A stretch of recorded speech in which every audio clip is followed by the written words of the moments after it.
Hello friends, mathematical वे channel में आप लोगों का बहुत बहुत स्वागत है। आई होप आप लोग सब बहुत अच्छे से होंगे।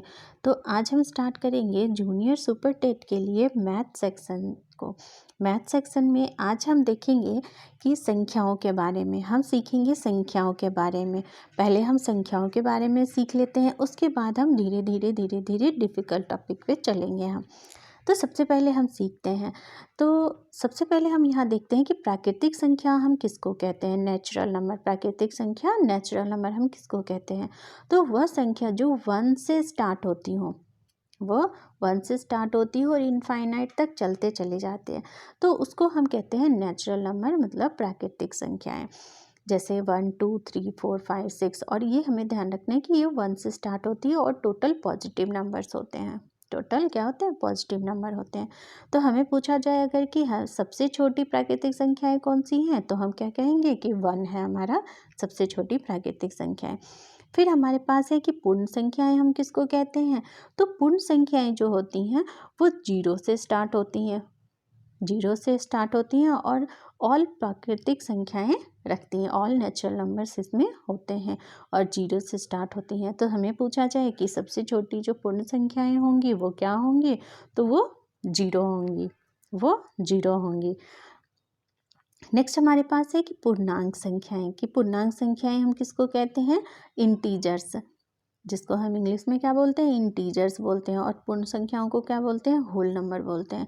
तो इंटीजर्स हम किसको कहते हैं? तो इंटीजर्स जो है हमारा वैसा नंबर जो कि 0 भी रखता हो, 0 भी हो, और फिर ऑल पॉजिटिव नंबर्स भी हों, ऑल जो हों वो पॉजिटिव नंबर्स भी हों, और ऑल नेगेटिव नंबर्स भी रखते हों। मतलब कि पॉजिटिव नंबर भी रखते हों, नेगेटिव नंबर भी रखते हो और साथ में 0 भी रखते हों, तो उन संख्याओं को हम क्या कहेंगे? पूर्णांक संख्याएं कहेंगे। फिर हमारे पास है सम संख्या। हम किसको कहेंगे? सम संख्या। तो सम संख्या हम उसको कहते हैं जो 2 से पूर्णतः विभक्त हों, 2 से पूर्णतः विभाजित हों, उनको हम सम संख्या कहेंगे। जैसे कि 2 4 6 8 10, ये जो इनफाइनाइट चलते चले जाएंगे वो क्या होंगी? 2 से विभक्त होंगे। फिर सबसे छोटी सम संख्याएं कौन सी होंगी? तो 2 होंगी। फिर हमारे पास है कि सम संख्याओं का मुख्य पहचान क्या होता है। तो सम संख्या, अगर हमारे पास बहुत बड़ी संख्या दी हुई है तो हम कैसे पहचानेंगे कि वो बड़ी संख्या जो है वो सम संख्या है। तो सम संख्या की पहचान क्या होती है कि उसके इकाई के स्थान पे 2 4 6 8 0 हो, तो हम कहेंगे कि वो क्या है? सम संख्याएं हैं। 2 हो, 4 हो, 6 हो, 8 हो, 0 हो, तो हम कहेंगे कि वो संख्याएं। इकाई का स्थान मतलब कि अगर हमारे पास दिया हुआ नंबर हो 2 3 4 0, तो ये जो नंबर होते हैं वो क्या कहलाते हैं? इकाई के नंबर। तो यहाँ पे अगर 0 हो या 2 हो या 4 हो या 6 हो 8 हो, उसको हम कहेंगे सम संख्याएं। नेक्स्ट हम देखते हैं विषम संख्या हम किसको कहते हैं।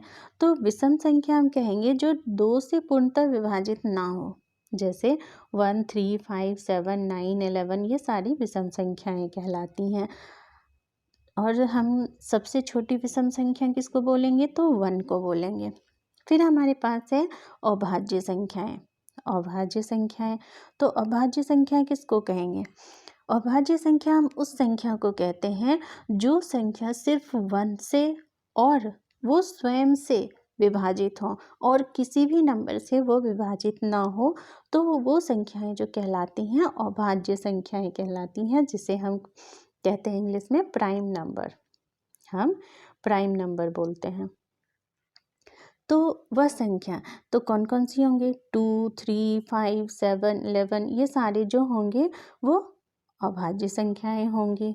और सबसे छोटी जो अभाज्य संख्याएं होती हैं वो 2 होती हैं। फिर भाज्य संख्याएं हम किसको कहेंगे? तो भाज्य संख्याएं जो 1 और स्वयं के अतिरिक्त और भी नंबर से वो विभाजित हो जाए, तो वो संख्याएं कहलाती हैं भाज्य संख्याएं। वो संख्याएं कहलाती हैं भाज्य संख्याएं। और सबसे छोटी जो भाज्य संख्याएं हैं वो कौन सी हैं? तो वो 4 है। नेक्स्ट हम देखते हैं कि परिमेय संख्या। परिमेय संख्या किसको कहते हैं? तो वो संख्याएं जिनको हम P/Q के फॉर्म में दिखा सकते हैं उसको हम कहते हैं परिमेय संख्या। जैसे कि 0 हो गया, 22/7 हो गया, ये सारे जो नंबर हैं वो परिमेय संख्याएं कहलाती हैं। हमें पूछा जाए कि क्या ये 2 जो है वो परिमेय संख्या है, हमारे पास 2 जो है वो परिमेय संख्या है, तो 2 को हम तो ऐसे लिख सकते हैं 2/1 ऐसे लिख सकते हैं। 0 परिमेय संख्या है तो 0/1 तो हम लिख सकते हैं 0/1। तो हम किसी भी नंबर को इस तरह से अगर हम लिख सकें तो वो कहलाएंगे कि वो संख्या जो है वो परिमेय संख्या है। मतलब कि हम इस फॉर्म में किसी भी नंबर को अगर हम लिख सकें तो वो कहलाएंगी कि वो परिमेय संख्या है।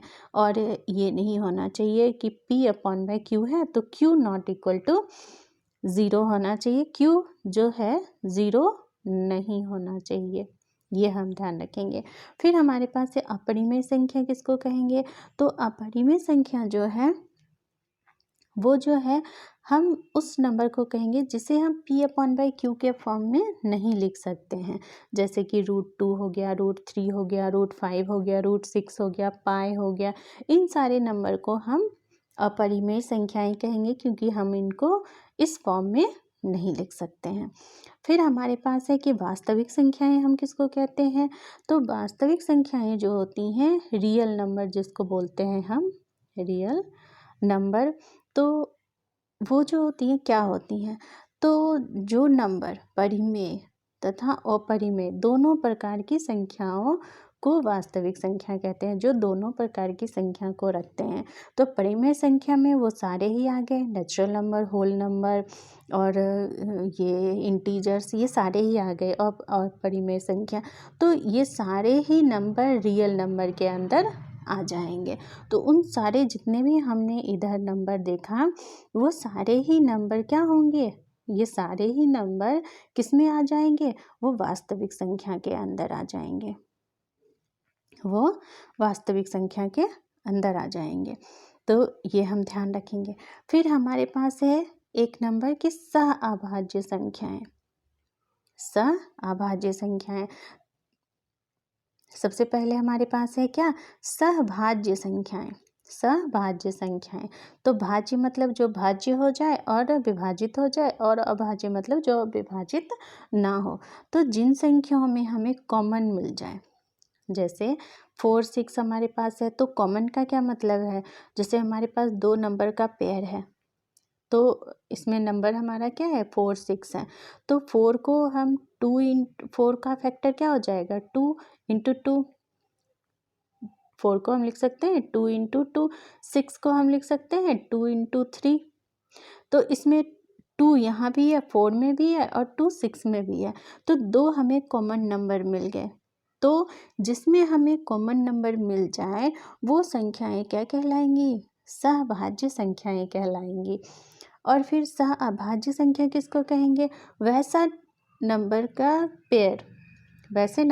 पेयर जिसमें कि कोई कॉमन नंबर ना मिले, 1 को छोड़ करके कोई कॉमन नंबर ना मिले। जैसे 4 है और 5 है, तो 4, 5 के अंदर कोई भी नंबर कॉमन नहीं आ रहे हैं, तो हम उसे कहेंगे कि ये सहअभाज्य संख्याएं हैं। क्या है? सहअभाज्य संख्याएं हैं। नेक्स्ट हम देखते हैं कि वास्तविक मान हम किसको कहते हैं? वास्तविक मान हम किसको कहते हैं? तो वास्तविक मान या जातीय मान हम उसको कहते हैं कि वो नंबर कोई नंबर हमारे पास दिया हुआ हो, तो उस नंबर में जिस अंक की बात हम कर रहे हैं वो अंक कहीं पर भी हो, किसी स्थान पर भी हो, वो अंक वही रहेगा। जैसे कि किसी संख्या में अंक का वह मान जो कभी नहीं बदलता है, चाहे वह अंक या संख्या में किसी भी स्थान पर हो, तो वो चेंज नहीं होता है। जैसे 9 है हमारे पास, 9 का जो जातीय मान हो जाएगा वो 9 ही होगा, चाहे वो 9 कहीं पर भी हो। जैसे ये 9 यहाँ पर कहाँ पे है? 1000 प्लेस पे है, तो कहीं पर भी हो उसका जो मान होता है वो वही नंबर होता है जिसके बारे में पूछा जाता है। जैसे हम 3 के लिए बोलते हैं तो 3 कहाँ पे है? यहाँ पे है 10,000 के प्लेस पे, तो 3 ही रहेगा, वो कहीं पर भी हो, तो वो उसका वास्तविक मान या जातीय मान कहलाता है। फिर स्थानीय मान किसको कहते हैं? इन दोनों में यही डिफरेंस है कि हम स्थानीय मान को भी हम ध्यान रखते हैं कि स्थानीय मान में कोई भी नंबर के बारे में वो पूछा जा रहा हो तो वो किस प्लेस पे है हम वो देखते हैं, और वास्तविक मान में वो किस प्लेस पे है हम उस पर ध्यान नहीं देते हैं कि वो किस प्लेस पे है, वो वही का वही नंबर होता है। और स्थानीय मान में वो किस स्थान पे है वो हम ध्यान देते हैं।